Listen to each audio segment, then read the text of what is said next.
नमस्कार दोस्तों, आज की बड़ी खबरों में आपका स्वागत है। चलिए नजर डालते हैं आज की बड़ी हेडलाइंस पर। अगड़ों की राजनीति करने वाली बीजेपी का पिछड़ों पर फोकस, जाने संगठन में कैसा है स्वर्ण बैकवर्ड का समीकरण।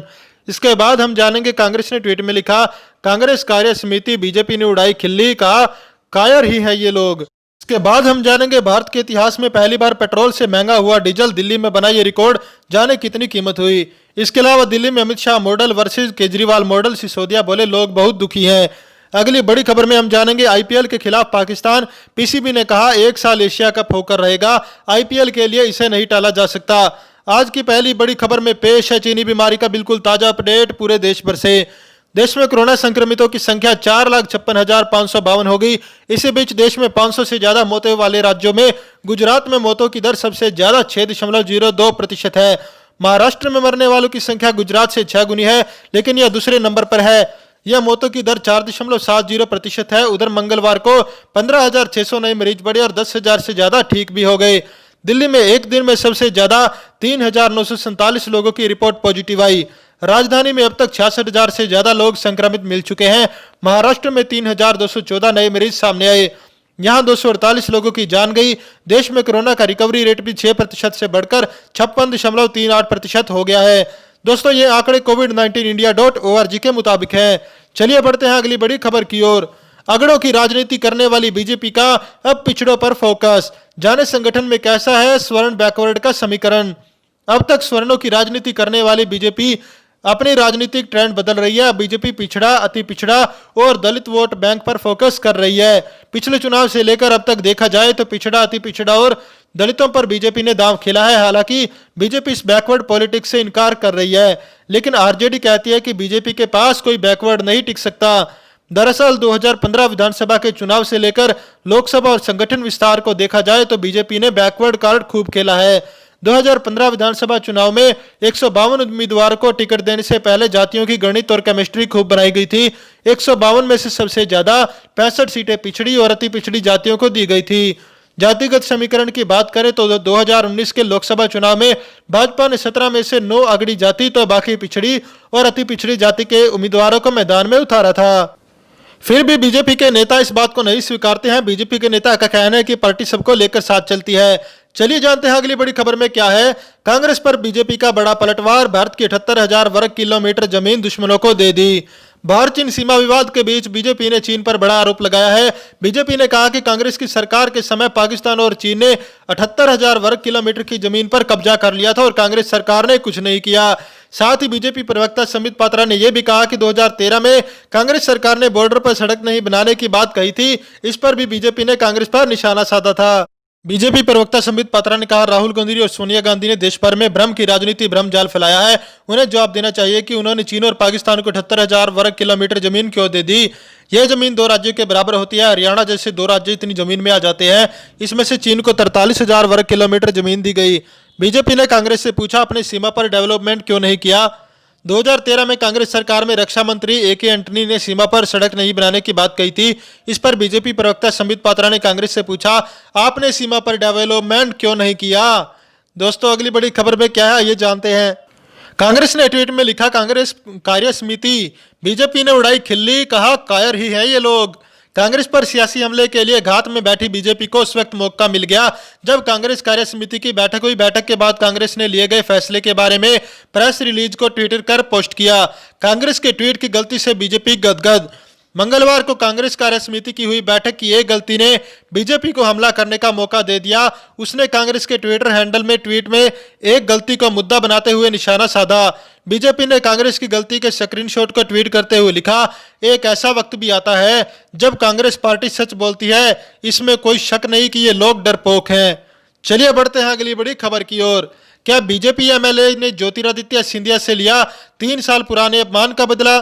ज्योतिरादित्य सिंधिया पहली बार राज्यसभा जा चुके हैं। उन्हें वोटिंग के दौरान 56 वोट मिले थे। बीजेपी के एक विधायक ने क्रॉस वोटिंग किया था। क्रॉस वोटिंग पर पार्टी विधायक पर कोई कार्रवाई तो नहीं करेगी, लेकिन उनसे जवाब मांगा है। हालांकि विधायक ने वोटिंग के दिन ही यह कह दिया कि यह गलती से हो गई। मैं पूरी तरह से पार्टी के साथ हूं, लेकिन सियासी गलियारे में एक सवाल तैर रहा है कि क्या विधायक ने सिंधिया से 3 साल पुराने कथित अपमान का बदला लिया है। दरअसल ये सवाल इसलिए उठ रहा है कि गुना आरक्षित सीट से गोपीलाल जाटव 4 बार के विधायक हैं। इससे पूर्व में भी उन्होंने कई बार राज्यसभा चुनाव में वोटिंग की है। ऐसे में उनसे इस तरह की गलती की उम्मीद पार्टी को नहीं थी। कहा जा रहा है कि जाटव की इस गलती से पार्टी नेतृत्व नाराज है। क्रॉस वोटिंग के बाद बीजेपी प्रदेश अध्यक्ष वीडी शर्मा ने बंद कमरे में विधायक गोपीलाल जाटव से बात भी की। बात करेंगे आज की अगली बड़ी खबर की। वित्त मंत्री जल्द करेगी जनधन खातों को लेकर बैठक, ग्राहकों के हित में हो सकते हैं कई फैसले। वित्त मंत्री ने बैंकों के साथ बैठक रखने का प्लान किया है। इस बैठक में जनधन खाता धारकों को और अच्छी बैंकिंग सुविधाएं दी जाए, इसको लेकर बातचीत की जा सकती है। बता दें कि कोरोना वायरस के दौरान इन खातों का अच्छा खासा प्रयोग किया गया था, क्योंकि सरकार कल्याणकारी योजनाओं के पैसों को सीधा इन अकाउंट में ट्रांसफर कर रही थी। यह बैठक वीडियो कॉन्फ्रेंसिंग के जरिए की जाएगी। जनधन खातों में पीएम गरीब कल्याण योजना के तहत महिला खाता धारकों को 3 महीने तक 500 रुपए दिए गए थे, जो सीधे इन अकाउंट में ट्रांसफर किए गए। मंत्रालय आधार बायोमेट्रिक का उपयोग कर मोबाइल एटीएम के उपयोग के मुद्दे पर गौर करेगा।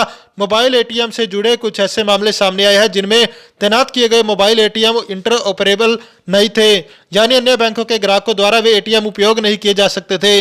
बात करेंगे आज की अगली बड़ी खबर की।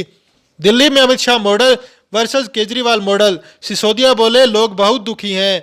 राष्ट्रीय राजधानी दिल्ली में जब से आम आदमी पार्टी की सरकार बनी है, तब से ही केंद्र सरकार से इसका टकराव रहा है। सोमवार को मुख्यमंत्री अरविंद केजरीवाल ने कहा था कि दिल्ली के हालात को देखते हुए राज्य और केंद्र सरकार को मिलकर काम करना होगा। उन्होंने यह भी कहा कि कोरोना से निपटने के लिए केंद्र मदद भी कर रही है। लेकिन अब उप मुख्यमंत्री मनीष सिसोदिया ने कुछ अलग ही बात कही है।